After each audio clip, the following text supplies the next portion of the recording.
to another episode of Clever Dicks. In this episode, we're talking to Duncan Grant. Yes, that's a different Duncan.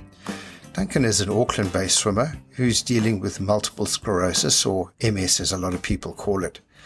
We talk all about how it impacts his life and his swimming and how he found out that he had it in his first place.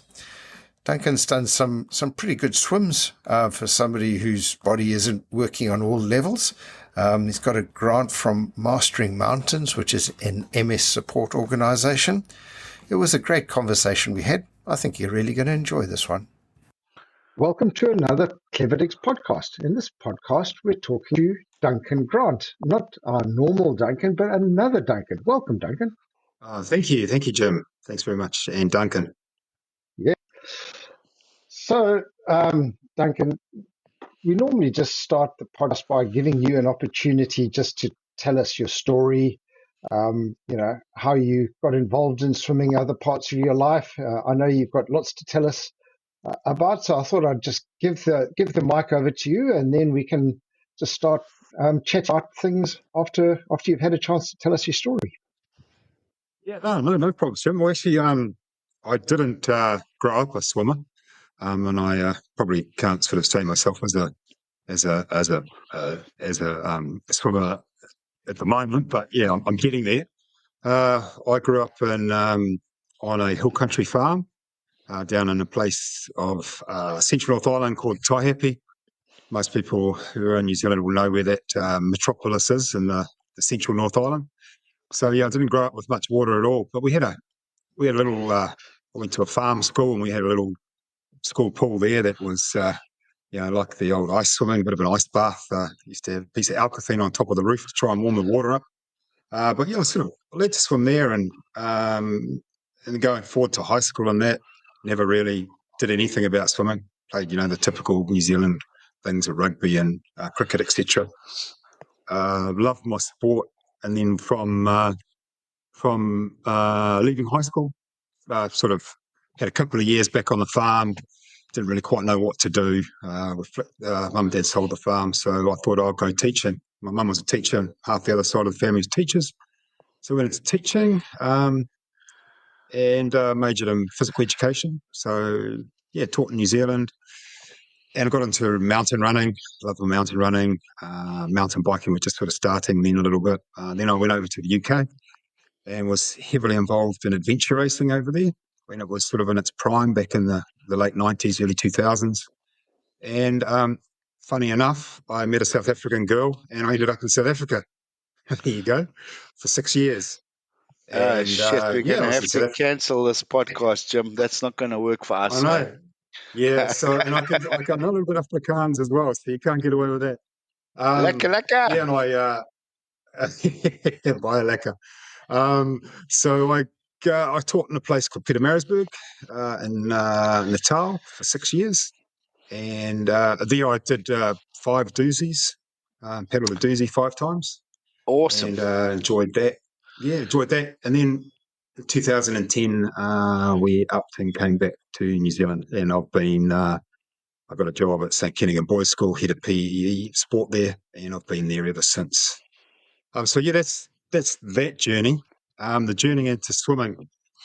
Yeah, so, and the multiple sclerosis. So when I came back to New Zealand, I was determined I wanted to go running again. So I got back out on the roads because I'd had a knee op, and I thought, that must be just my knee. So I started running, and I could do about 5 minutes, and then my left leg there'd be nothing left of it, I'd be just exhausted. So I'd walk 1 minute, run 5 minutes, walk 1 minute, and I seemed to manage okay, but nothing ever got better. So I decided to investigate if it was still my knee. So yeah, we started going through the doctors. Oh, I forgot, prior to that, in South Africa, I had issues with the heat, and I lost feeling in my hands, and my feet were boiling hot. I didn't know what was going on. So I went to my local doctor a couple of times, and he didn't have a clue. And finally he asked me, am I a hypochondriac? I was like, nah, man. So I gave up on doctors. I just sucked it up and got on with it. Didn't know what was going on. But it didn't really affect me a huge amount. So, yeah, I decided I want to get back to running. So I couldn't run, so I started. My mate is a swimmer. He threw me. It was when I think Kiwi swim series must have just started. I can't remember, 2010, somewhere around there. Yeah. He threw me an old wetsuit, and I just put my name down for the 500 meters, and off I went. And I nearly drowned. Trust me, I nearly drowned on that 500 meters. I was like bugger. And but sort of the way I work is like, I'm going to knock this bugger off. So I couldn't breathe properly. So he got one of my boys from school who was only 13 years old, who's a top swimmer, said to his mum, I'll give him I think back then it was like an Apple Play card or whatever as a voucher. If he can take me down to GI Pool, teach me how to breathe both sides, do a bit of stroke correction. So he took me down, this 13-year-old, and taught me a few bits and pieces. And then I got knocked off the 500, then knocked off the K, knocked off the 1500, the 2K, and it just became a bit of an addiction. But during that period, I'd find that when I was swimming, I'd get this sort of mystery creeping across my chest, and I didn't know what it was. It wasn't a muscle, and it wasn't external. I couldn't figure it out. And sometimes if I kick really hard and I get to the end of the race, I get out of the water and my left leg would collapse. And then in about 5 minutes it'd come back, and I didn't really think much of it. So, but then on the other side, I thought, I want to get running as well and swimming. So I went down the route of doctors, went to the doctor, and he's like, we'll go, your left leg's a little bit slightly more atrophied than the right leg. I don't know why. So went and said, we'll go and do a knee MRI. So started with a knee MRI. Nah, nothing. Your knee's actually fine. I'm like, oh, yeah. And then we went up to my sort of pelvic area. There went for an X-ray all around my pelvic, around my hips. And the lady kept saying to me on the X-ray machine, stand up straight. And I said, I am standing up straight, but I didn't realise I was sort of standing at an angle. Took all the X-rays there. Nothing came back. And then my GP said, there's this back specialist called Angus Don. And I was like, actually, I know Angus. The joys of a private school. He's the teacher's son. So I went over to Angus, as a back surgeon in Auckland, and he did a couple of neurological tests, these just basic flip tests on my fingers and on my left leg. And he said, no, something's not right here. It's not working. Your signals aren't working properly. I thought, yeah. They said, we'll send you for an MRI on your brain and upper spine. So we went and that because during that period of time I had like a massive or what I know now is neuropathic pain in my hip. Somebody likes got a cattle prod, just jam an electric cattle prod in your hip. Just electric currents that were going through my body were crazy. I couldn't sleep. I was in pain. So I was going to ask, how would you know what an electric cattle prod feels like? Is that growing up on a farm? Yes. No, my old man used to use the Alka thing. So just from seeing the truck drivers trying to get the stock on, it's pretty. So so I waited for my MRI, and in that time, I got myself into a pretty darker place because you start, they say, he said it could be MS. So I started Googling, and what happens when you Google? Basically, your world's come to an end if you Google with MS. And so waited, and then the neurological reports came back, and they didn't even have to do a spinal tap, which is what they do. They said, no. He rang me up and said, no, you got MS, mate. There's lesions in your brain and in your spine. So, that's sort of 20th of July, 2020 off the top of my head, I think it was. Your sort of world comes crashing down. So, but in that time, I just kept on swimming, just like Dory. Kept on swimming. So that was where I got to with my diagnosis. For MS. After you, Jim. Sorry. The question is, it's quite a journey to get through to a diagnosis. It's Is that a bit of a common story amongst people who get MS, that it kind of takes that long for doctors to work out what the issue is? Yes, yeah, it is, Jim, and that's one of the issues we're trying to work with, because the sooner you can get onto, I'm on a drug called Ocrevus, so basically, MS, for those people who don't know, it's your immune system fighting itself. So you got your B and your T cells, which are your immune system, and they're actually attacking your blood-brain barrier and your spine. And so multiple sclerosis, which is the Latin term off the top of my head, means multiple lesions. So you think of only way I can sum it up is you think of my spinal cord like a power cable. And when a power cable shorts out and all the wires are showing with a black sort of fizzing area, that's what my spine looks like. So the plaques are the scars, the multiple sclerosis sort of attacks it, and then it heals as a scar. So then my signals, instead of doing like this for people who've got normal, my signals go like that, trying to jump the scar, which then detaches the movement to my body. Yeah, so the sooner you can get onto the drugs, the sooner you can hopefully have some type of control of it.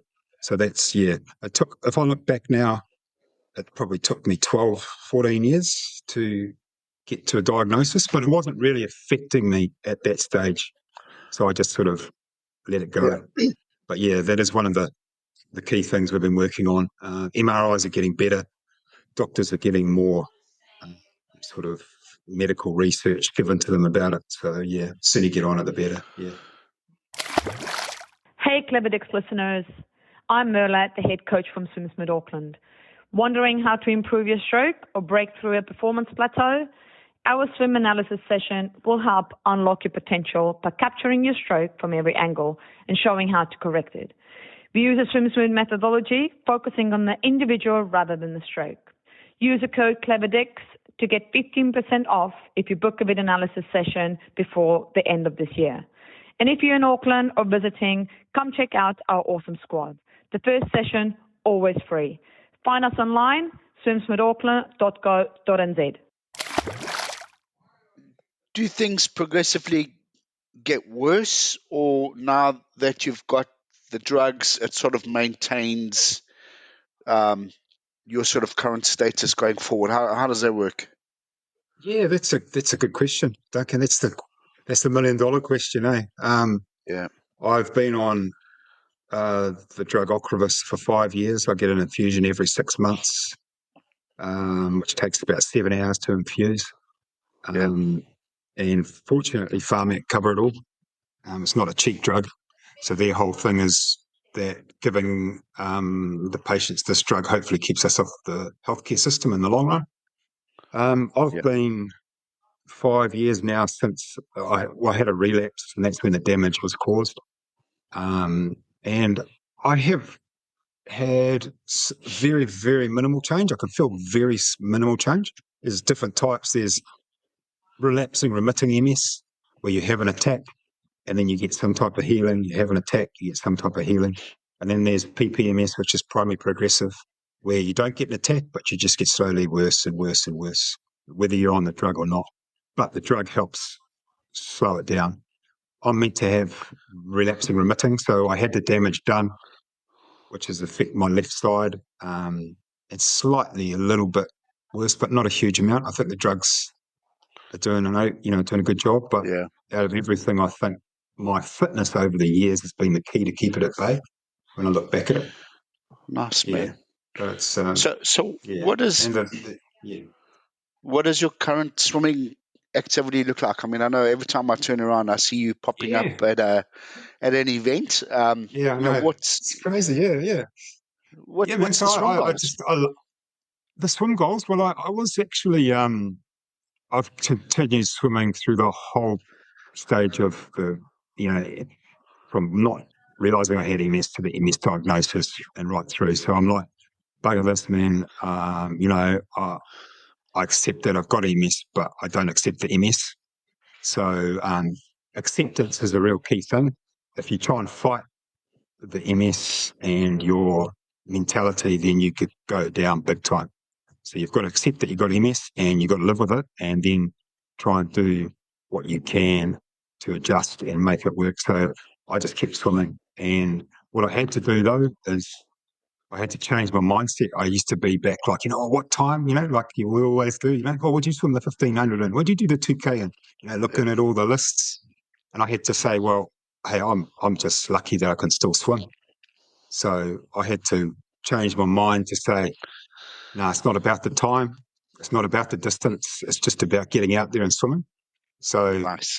Yeah, so I dropped back from like on the Thursday night. I said, no, I'm not going to do the 2K anymore with all this, people swimming over the top of each other. I'll drop back to the 1500 and just enjoy it. And then they swim over me when I get to the 1500 meter buoy. 2K is, and I just, go and do the, a lot of the, banana boat series, Dan stuff and, SETI stuff. I turn up there every once in a while. Yeah. And, but I had, I've tried to do as much as I can through MS Auckland, and what I was doing was I got a grant called the Mastering Mountains grant, which helps people with MS show other people with MS what you can do in the outdoors. So I applied for it and got it, and I was doing the swims, those particular swims, and then it was getting put on their Instagram and through MS Auckland, and just encouraging people, just to stay active, which is what my key thing was. So that's what I was doing, and I finished that. I had a few setbacks, COVID, broken foot, things like that. But I finished off with, I wanted to do Rangitoto again because that was my goal. Yeah. But for me now, I think that's a bridge too far. But we'll see. But, yeah, is that a bridge too far from a training perspective, Duncan, or is it just sort of too much of a stretch to put your body through such intense exercise for whatever it is, an hour and a half to 2 hours? Yeah, it is. It's more that it's not that I can't do it. It's just more that my body won't let me do it. I've got quite bad atrophy in my left leg, so it's a lot weaker than my right leg, and that's why if you see me sometimes I'm limping, and people always used to ask me, "Oh man, you're limping," and I used to say, "Oh, yeah, rugby injury, rugby injury." Yeah. So they go, "Oh, yeah." But now, like today, for instance, I went for, it was beautiful out there this morning, stunning. So, went with the kippers, and it was my fault. I said, right, let's go green stick, it's beautiful. And cold, people with MS, sometimes the heat sets off the MS. For me, it's the cold, sets off my nervous system.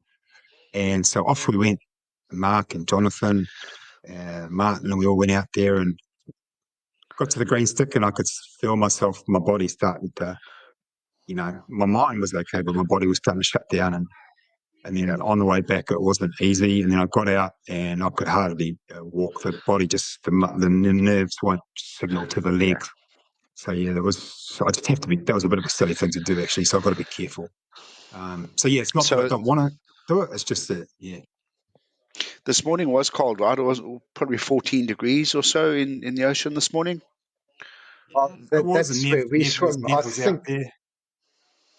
I think that the Kiwi kippers do it a little bit colder. It always gets colder in the inner harbour. Yeah, but no, you guys are Nev tougher, was there right? in his jammers, so he was out there. So yeah, he's special, though, right? He is, and Rochelle was there. So yeah, but yeah, so that's I love swimming. I love the feeling of it. I love the freedom of it, and I know it's good for me. And it's just that once I change that mindset of not really worrying about the distance or the time, it just makes life a hell of a lot easier for me. Yeah, 100%, man. Because nobody really cares, right? I mean, I really, maybe it's as you get older as well, you don't care how fast or how far or where you came in the race. It's just about being there, right? And generally, I'm hoping the MS doesn't affect your coffee status, because swimming is all about coffee afterwards, right, with your mates. So it's 100%, man, 100%. So one of those, I always get it wrong, one of those raisin Pinarella things. I can never say what it's called. From Curry Calf. But that's the most important thing for me now is swimming with friends. The amazing thing about swimming is it just you meet people that you'd probably never meet in everyday life. You meet them there because you've got some commonality, which is just swimming. Exactly. Yeah. Tell me about your trail running back in the day, man. Did you that normally involves some bigger distances off road? Yeah. I used to do that. They used to do this one called the Kawika Challenge down in the Kawikas. I don't think it runs anymore. I used to do that for a few years running, and then I just used to run with mates up into the Ruahinis because I lived in Manawatu. So, through some beautiful places up in the Ruahinis and Tararuas. But I think even back then there wasn't a huge amount of. It's become quite popular now, from what I see, the old trail running. Yeah. It was. And I was going to say, all your time at Peter Marisburg, did you ever feel the urge to run down to Durban or something like that? To leap on the comrades train? Yeah. That's what I was. That's where I had my knee operation in Peter Marisburg. So I'd done a couple of marathons there and a lot of halves and that. And I was right, I'm training for the comrades. And I was up in Lesotho. My old man came over and mum, so I took them up there and I was going for a run. And I could hear this like gravel noise. And I thought, oh man, I'm running on grass.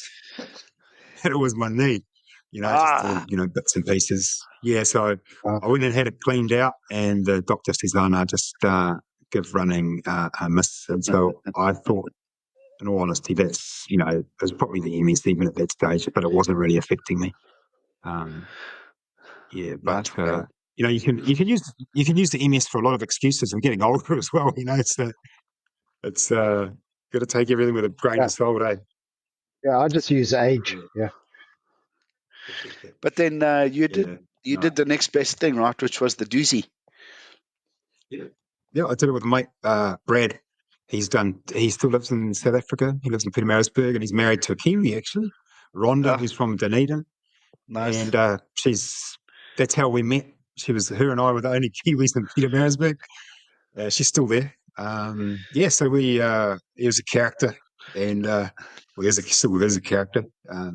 We did it together, doubles the whole time. Yeah, we had a great old time. We used the old Hunzler as a bit of fueling for us, Yeah, 100%. Yeah. That's a good race, man. That's a tough race. It's a 3-day race, is it not? Yeah.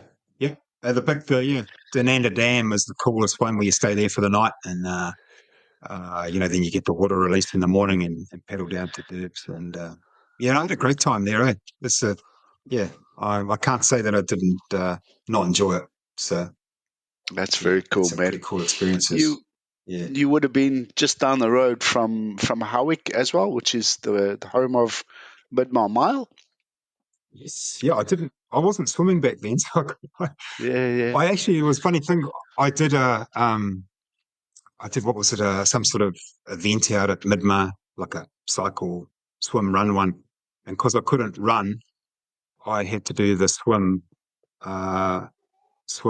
cycle one.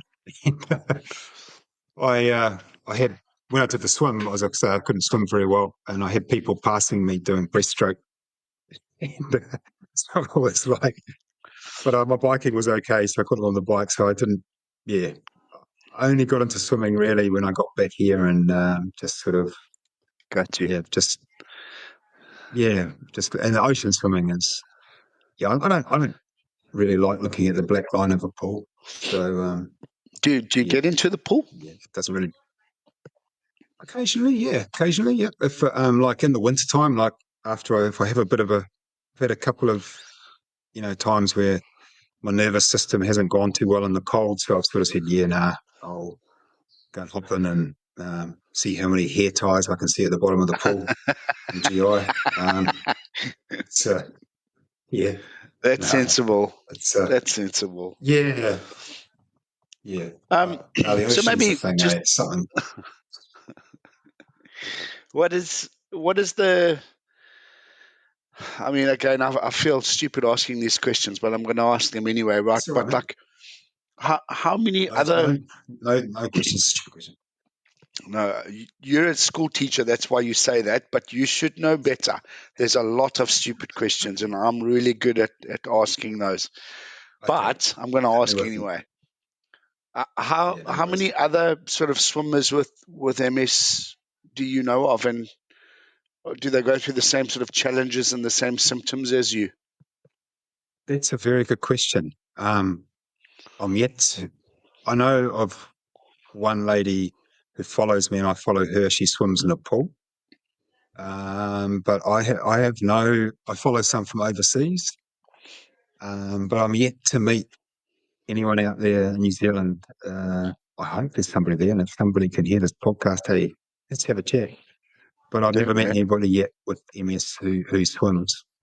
I know a lot of them do swim, and one of the key things from neurologists, and that is and physios say, go swimming, definitely. So a lot of them would swim, in the pool, do bits and pieces. But I'm yet to sort of come across somebody who's doing what I'm doing. Ocean swimming. Yeah. I put myself on social media, and I'm not a fan of social media, and it was a hard thing to do. But my whole thing is if I can, be sort of some sort of role model for those people with MS, that it is possible, then that's helping one person, with it.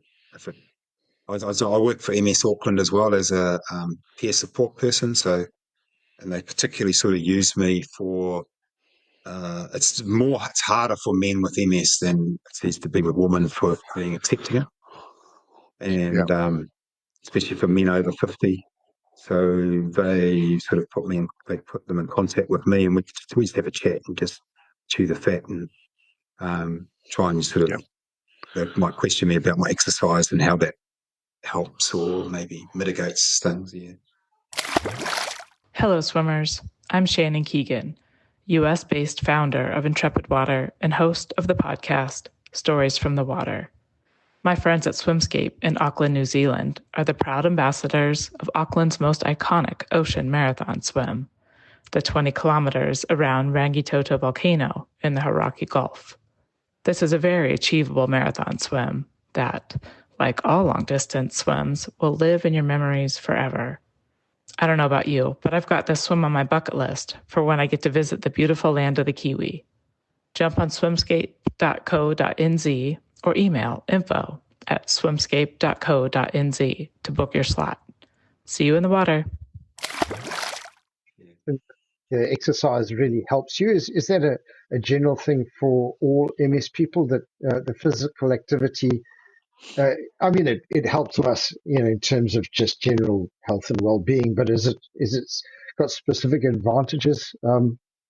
Yeah, Jim. Actually, 100% has. You're right. It helps for anybody, especially when you're getting older. But I think back in the early days, from what I understand, back in the 80s and that, when the MRIs came around, which I think was the late 80s or early 80s, basically the neurologist would say to the people with MS, hey, good luck. Go home. There's nothing we can do for you. Be in a wheelchair in 5 years, and good luck to you. But now, exercise is one of the key medicines that they specifically sort of say you've got to keep active. It's kind of a double-edged sword though, because it does hurt my body. Yeah, it's not a pleasant thing because of the neuropathic pain you get, and then the atrophy in my left leg. My whole sort of system's out of line. But at the same time, it's actually doing it good, if you know what I mean. So it's I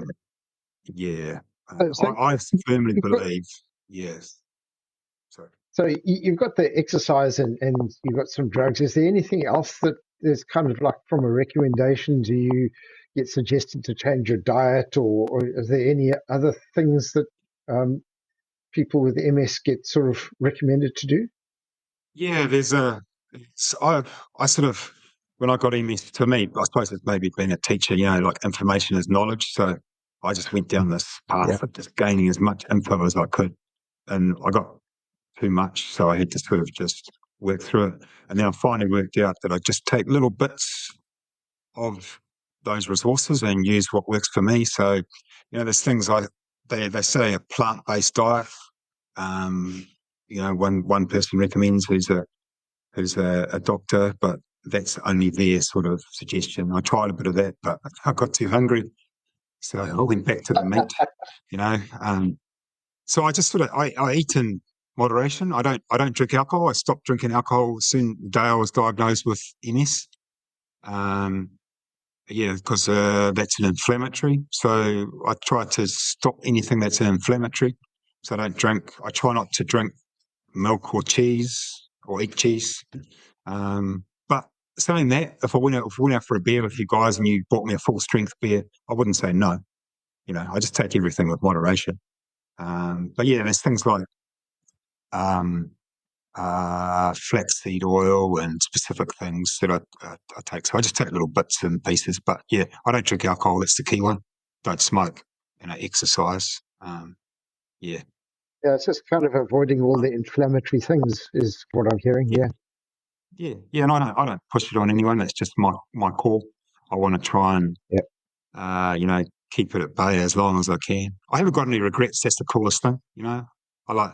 I've done the doozy. I've done adventure racing. I've travelled overseas. I'm able to do the stuff that I wanted to do.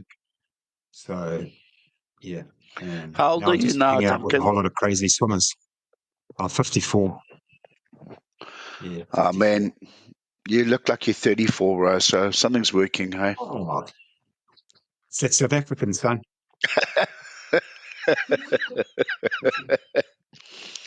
Hey, so New Zealand son, that gives me good cancer.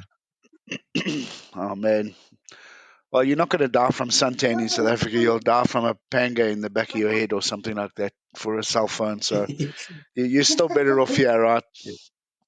Or falling down a manhole that's gone. Yes, man, that was the funniest thing. Hey, before I came here, I was trying to explain to Jim. They were replacing manhole covers with these big plastic covers by the time I came over, because obviously they were being stolen and sold as scrap metal, and they were causing massive danger, car accidents, pedestrian injuries. It's crazy. When I used to go running, I just had to keep my head down looking for the holes in the ground. It's crazy, man. We could make some money here, Duncan. We could go into manhole relocation activities. Yeah, New Zealand, Jim, you in? No, my name's not Duncan. Sorry, I'm not in. Oh, that's what we'll call the business, right? Duncan and Duncan. Okay, Duncan, there you go. Double D. Dude, so talk to me about your very best swimming experience, or for example, swimming location that you've been to. Where do you enjoy swimming the most? Oh man, so many. I mean, I do enjoy the Russell swim up there, swimming across. If I was to say for an event, that's probably my favourite one up there. That's pretty cool. But it has to be Kiwi. I mean, the North Shore people will say, "Oh, Taka, you got to go Taka, always clear." Man, Kiwi, we don't need clear water. You don't want to see what's coming. I just love Kiwi because every day is a different day. It's just like I think they're lucky. I suppose they're getting sort of I don't know what the word is. Just philosophical. The ocean's like life. Every day is a different day. And Kiwi will give that to you every single day, man. Today there wasn't a ripple on the ocean. It was glass. But I swam last Tuesday into a howling westerly, straight into howling westerly, straight into a incoming tide, and you're just getting thrown everywhere and not going anywhere. That's just my favourite place. It's just it has to be. Managed to have any encounters with dolphins or any sort of sea life out there? Actually, another place, to tell you the truth, sorry, is my favourite place is up at Matapuri. So we stay up there and we swim to Whale Bay. So I did have an experience up there, maybe 5 years ago, swimming with a couple of friends over to Whale Bay. I was two ladies and I was in the middle. And next minute, these two army shot just grabbed my arms and just stopped. I'm like, oh shit, what's going on here? And then beside us was this just pot of dolphins, just, coming along beside us. It was just incredible. So we just swam along and the dolphins swam beside us. And then got back and I joked, just a joke. I said, hey, next time I'll bring you orcas. So then, that pot of orcas that comes down from the Cape, it comes down to Auckland here. Yeah. No lie, the very next day, we weren't swimming, but the very next day that pot of orcas was out in the bay. So we hopped on canoes and paddle boards and that, went out and just watched these orcas. And we were well away from them. And I was just sitting there, and next minute I just heard this little, the blowhole behind me, and an orca just went right under my canoe and up the other side, quite away from me. But yeah, never had that happen again. But yeah, pretty magical. That's experience. A very special moment. That's a cool place as well. Yeah, Matapuri is very cool, very lovely place to swim. But yeah, currently Matapuri, yeah, and honey for the North Shore people, Takapuna. So, what can we do to help you get through maybe a Rangitoto swim next year, Duncan? Do you need some training buddies? What can we do, man? We want to get you through that. Oh no, well, thanks, man. Mark and I we've chatted over the time, and it's always sitting there. And I really do want to do it. The key thing is probably it's more. I suppose it's nervous of not making it, because if I start something, I always want to finish it. If you know what I mean, I don't want to ever get to a place. Oh, I should be able to say, oh yeah, hell, I tried it and I didn't make it. And but yeah, that's just unfortunately not in my mentality. So yeah, Mark and I have sort of chatted, about just going together and just doing it slowly. And maybe I should make Dan more aware of my situation so he doesn't pull me out on a boat. But yeah, I think it's just the confidence thing as well is key. Just being, I lost a lot of confidence when I got MS. It's coming back, but the unfortunate thing with MS is you have good days and you have bad days. In the body, sometimes it's what they call a snowflake disease, because everybody's different and it's an invisible disease. I don't have a broken arm, but I don't have an arm that works very well, or a leg. So yeah, it's just maybe, come swim with me, Duncan. I'll come swimming with you, man. We'll lower the standards a bit and come across to Kiwi and swim in the mud there. There's no stress with me. We can do that, Yeah. I'll tell you what we can do. Jim and I are hosting a swim in November for men's mental health. 100%. I'm really into mental health. Yeah, man. Yeah. We feel that obviously all mental health is so key, but nobody loves us men enough, dude. So we want to just chat in particular about men's mental health, right? So 100%, man. we've collabed with I Am Hope. With Mike King, I've got one of his tops. Well, you're going to get another one because Mike's he's committed. He's going to come in and swim as well. He Awesome. more than likely won't do all of them because he also struggles a little bit in the water. It's not his sort of natural moving space. So he'll have a wetsuit on. He's going to bring his fins along as well, and he'll do one or two.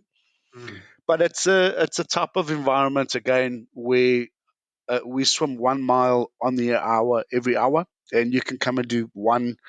Have a rest, do another one, do 3, do 5, do as many as you want, right? But again, safe environment, a couple of IOBs on the water, and paddleboarders looking after us.